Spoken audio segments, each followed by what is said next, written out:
आज देखेंगे reflection of light, प्रकाश के परावर्तन का न्यूमेरिकल, जिसमें पहला है उस उत्तल दर्पण की फोकस दूरी ज्ञात कीजिए जिसकी वक्रता त्रिज्या 32 cm है।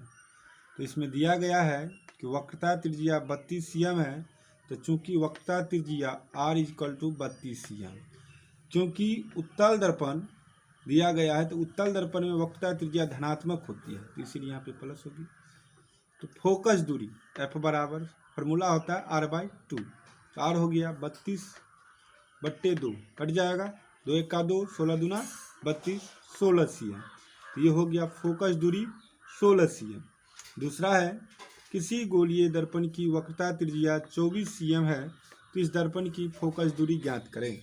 तो चूंकि वक्रता त्रिज्या बराबर 24 cm, तो इसीलिए फोकस दूरी F बराबर R/2 हो जाएगा। ये 24/2 कट जाएगा, 2 × 2 12 दूनी 24 बराबर 12 cm फोकस दूरी आ जाएगी।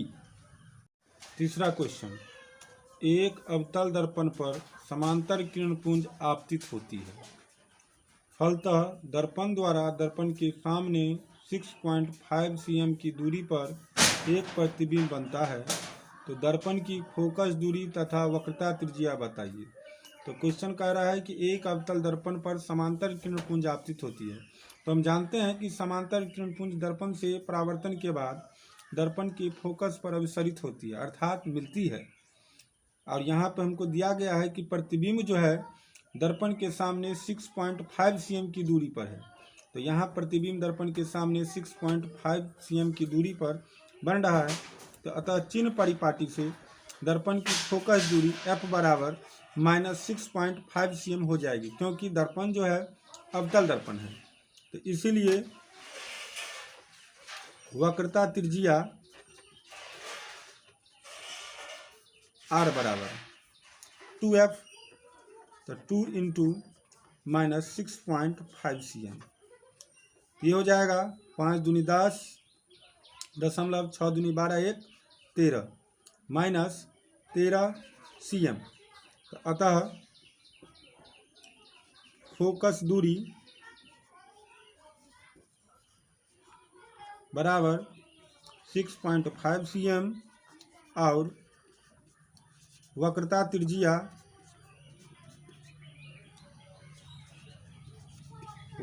त्रिज्या बराबर 13 cm, ये आंसर हो जाएगी।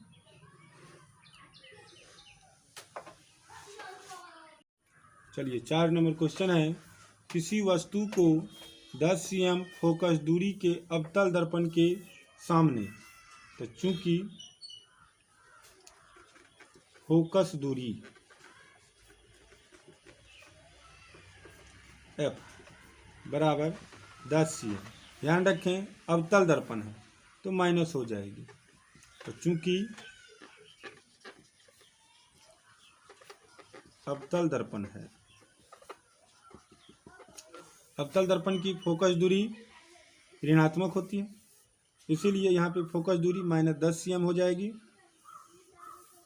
और वस्तु की दूरी U बराबर 20 cm। तो अवतल दर्पण में दर्पण कोई भी हो उसमें वस्तु की दूरी ऋणात्मक होती है, तो इसीलिए दर्पण सूत्र से 1/F = 1/V + 1/U। तो इसमें हो गया 1/F दिया है -10 cm बराबर V निकालना है, और ये हो गया U -20 cm। अब 1/V को इधर ले आएंगे और इसको उधर ले जाएंगे, या फिर इसको ही इधर ले आएंगे और उसको उधर ले जाएंगे। तो -10 cm, ये इधर आएगा तो -1/20 cm, ये हो जाएगा 1/V। ठीक है, चलिए ये हो गया 1/-10 cm माइनस प्लस 1/20 cm बराबर 1/V। या दोनों कैल्शियम निकालेंगे, ये दोनों कैल्शियम ये दोनों कैल्शियम हो जाएगा 20।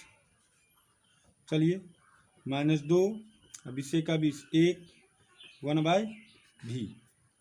अब इसको तोड़ेंगे या ये हो जाएगी -1/20 = 1/v। इसको क्रॉस मल्टीप्लिकेशन गुना करेंगे v बराबर -20 cm। v बराबर हो जाएगा -20 cm। इसका मतलब हुआ कि प्रतिबिंब दर्पण से 20 cm की दूरी पर बनेगा। प्रतिबिंब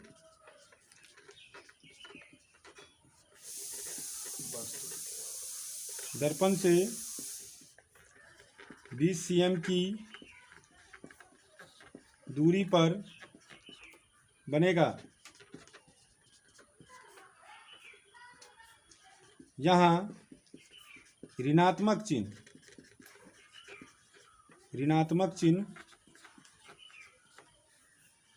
सूचित करता है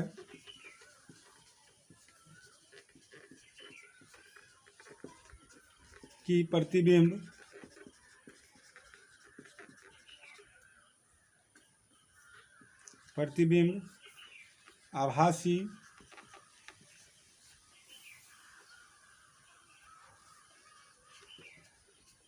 आभासी है और दर्पण के सामने है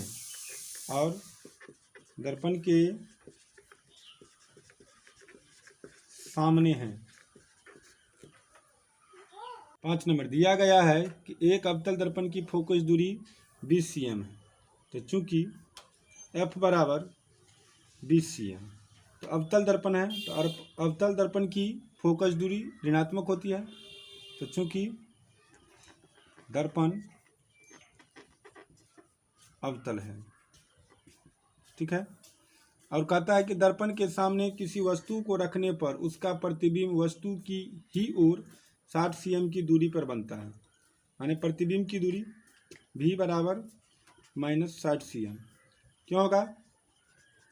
क्योंकि प्रतिबिंब जो है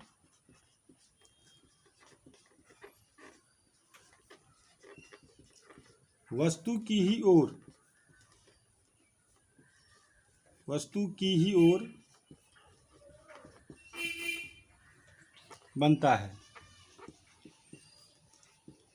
ठीक है। तो इसीलिए इसमें निकालना है दर्पण से वस्तु की दूरी, अर्थात वस्तु दूरी u निकालना है। तो इसीलिए दर्पण सूत्र से 1/f = 1/v + 1/u।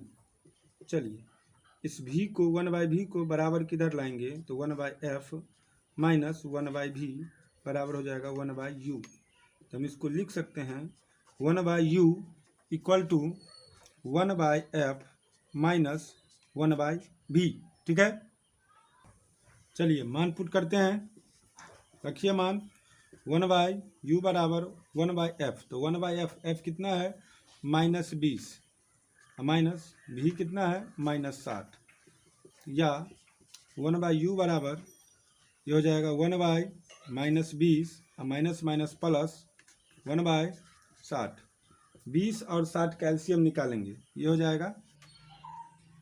चलिए 1/u बराबर -1/30। इसको क्रॉस मल्टीप्लिकेशन गुना करेंगे तो इसीलिए u बराबर -30 cm। अतः वस्तु दर्पण से 30 cm की दूरी पर स्थित है। ये इसका आंसर हो जाएगा।